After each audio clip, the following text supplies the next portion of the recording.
పెళ్లి సుబ్బుచావుకు వచ్చిందనే సామెత వినే ఉంటారు. భారత పరిస్థితి ఇప్పుడు అలానే ఉంది. మిడిల్ ఈస్ట్లో ఉద్రిక్తతలు పెరిగే కొద్దీ ఇక్కడ టెన్షన్ పెరిగిపోతుంది. ఇప్పటికే ఇజ్రాయెల్ గాజా యుద్ధంతో చాలా ఇబ్బందులు ఎదుర్కోవాల్సి వచ్చింది. ఇప్పుడు పరిస్థితులు చూస్తుంటే ఇరాన్ ఇజ్రాయెల్ మధ్య వారు తప్పదు అనే సంకేతాలు కనిపిస్తున్నాయి. ఇదే నిజమయ్యి మధ్యప్రాచ్యంలో మరో భీకర యుద్ధం స్టార్ట్ అయితే ఫలితాలు ఘోరంగా ఉంటాయి అనడంలో సందేహం లేదు.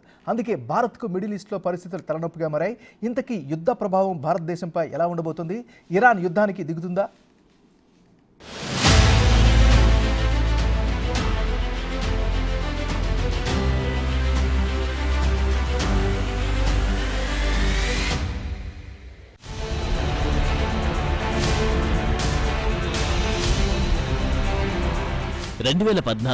ప్రధాని నరేంద్ర మోదీ అధికారంలోకి వచ్చినప్పటి నుంచి భారతదేశ విదేశీ విధానంలో చురుకుదనం కనిపించింది.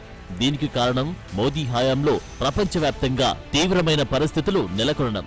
అందులో భాగంగా రష్యా ఉక్రెయిన్ యుద్ధం, తర్వాత ఇజ్రాయెల్ హమాస్ యుద్ధం అటు ప్రపంచ దేశాలపైనే కాకుండా భారతదేశంపైన కూడా భారీ ప్రభావాన్ని చూపింది. మోడీ టైంలో భారతదేశ పశ్చిమాసియా విధానానికి ఒక ఫేస్ లిఫ్ట్ అవసరమని స్పష్టమైంది. దాన్ని రీసెట్ కూడా చేశారు అనడంలో సందేహం లేదు. అయితే మోడీ తర్వాతి సంవత్సరాల్లో మిడిల్ ఈస్ట్ ప్రాంతానికి పలుమార్లు అధికారిక పర్యటనలు కూడా చేశారు. యుఏఈ, సౌదీ అరేబియా, ఇరాన్, ఇజ్రాయెళ్లతో బలమైన ద్వైపాక్షిక సంబంధాలను ఏర్పరచుకోగలిగారు. ఒకవైపు అరబ్ దేశాలు, పాలస్తీన్లు, మరోవైపు ఇజ్రాయెల్ మధ్య భారత విదేశీ విధానం చక్కటి సమతుల్యతను సాధించిందని చెప్పాలి.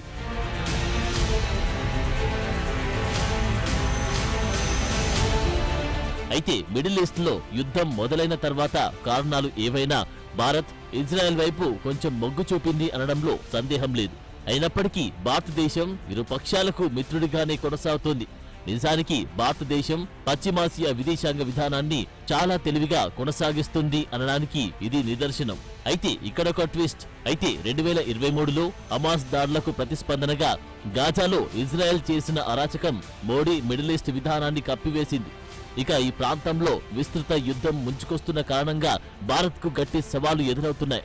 అందుకే భారత్ ఊపిరి బిగపట్టి చూస్తుండగానే మధ్యప్రాచ్యం గందరగోళం అంచున కొట్టుమిట్టాడుతోంది.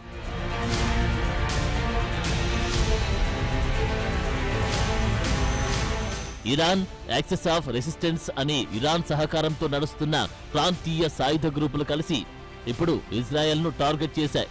హమాస్ చీఫ్ ఇస్మాయిల్ హనియే హత్యపై ప్రతిస్పందించడానికి సిద్ధమవుతున్నాయి. అయితే ఈ హత్యపై ఇజ్రాయెల్ ఇప్పటి వరకు పెద్దగా వ్యాఖ్యానించినప్పటికీ హనియే హత్య ఇజ్రాయెలే చేసిందని శత్రువులు బలంగా నమ్ముతున్నారు. అందులోనూ ఇరాన్ కి కొత్తగా ఎన్నికైన అధ్యక్షుడు మసౌద్ పెజెష్కియాన్ ను పదవీ స్వీకారం చేసే కార్యక్రమానికి హాజరైన కొద్ది గంటల తర్వాత ఇరాన్ రాజధాని నడుబొడ్డున ఇస్మాయిల్ హనియేను లక్ష్యంగా చేసుకోవడం మరింత రెచ్చగొట్టింది. ఈ చర్య ఇరాన్, దాని శక్తివంతమైన ఇస్లామిక్ రెవల్యూషనరీ గార్డ్స్ కి చాలా అవమానకరంగా మారింది. ఇది ఇరాన్ భద్రతకు ప్రధాన బాధ్యత వహిస్తుంది. దీనికి తోడు ఇటీవల బీరూట్లో మరో సీనియర్ హిజ్బుల్లా నాయకుడి మరణానికి ఇజ్రాయెల్ బాధ్యత వహించింది. దీనితో ఇరాన్ దాని సహకార గ్రూపుల కోసం మషాలానికి అంటింది.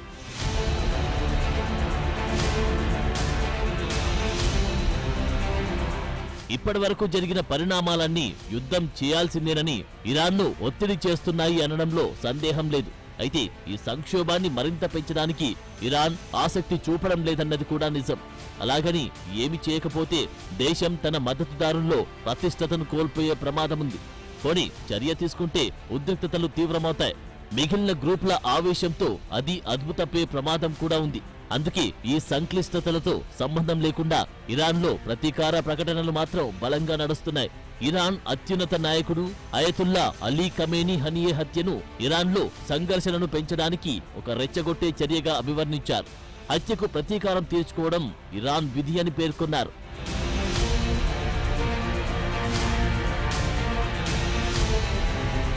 సెక్యూరిటీ అనాలిసిస్ గ్రూప్ అయిన ఆక్సియస్ ప్రకారం ఏప్రిల్ 13న ఇజ్రాయెల్ పై దాడి చేసిన అదే స్థాయిలో ఇరాన్ ప్రతీకార చర్య ఉంటుందని అమెరికన్ అధికారులు భావిస్తున్నారు.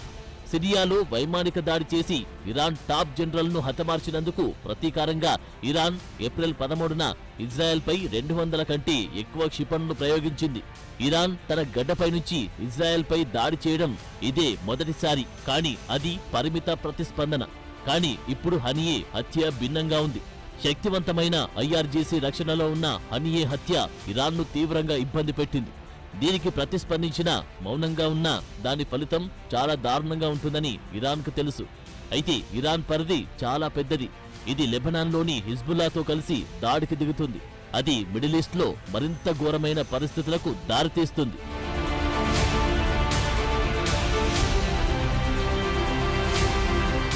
ఇప్పుడు ఇరాన్, ఇజ్రాయెల్ మధ్య యుద్ధమే అనివార్యమైతే అది భారతదేశంపై ప్రభావం చూపిస్తుంది.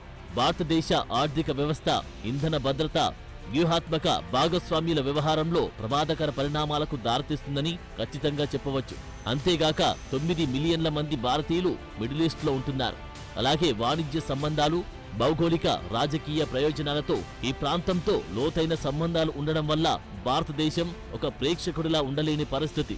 ఇంధనం కొనుగోలును కాస్త మార్చుకున్నప్పటికీ భారత్ తన చమురు దిగుమతుల కోసం గల్ఫ్ దేశాలపై ఎక్కువగా ఆధారపడడం కొనసాగిస్తోంది. భారత్ చమురు అవసరాల్లో 50 కంటే ఎక్కువ వాటా మిడిల్ ఈస్ట్లోనే ఉంది. కాగా యుద్ధం కారణంగా సరఫరా గొలుసుల్లో అంతరాయాలు ధరలను విపరీతంగా పెంచుతాయి. ఇది భారతదేశ ఆర్థిక వ్యవస్థపై తీవ్రమైన ప్రభావం చూపుతుంది. అస్థిర పరిస్థితులు దిగుమతి ఖర్చును పెంచుతాయి. దీంతో ఆర్థిక వృద్ధి తగ్గుతుంది. అలాగే ద్రవ్యోల్బణ ఒత్తిడిని సృష్టించే అవకాశముంది. తద్వారా భారత్ ఇంధన భద్రత బలహీనపడుతోంది.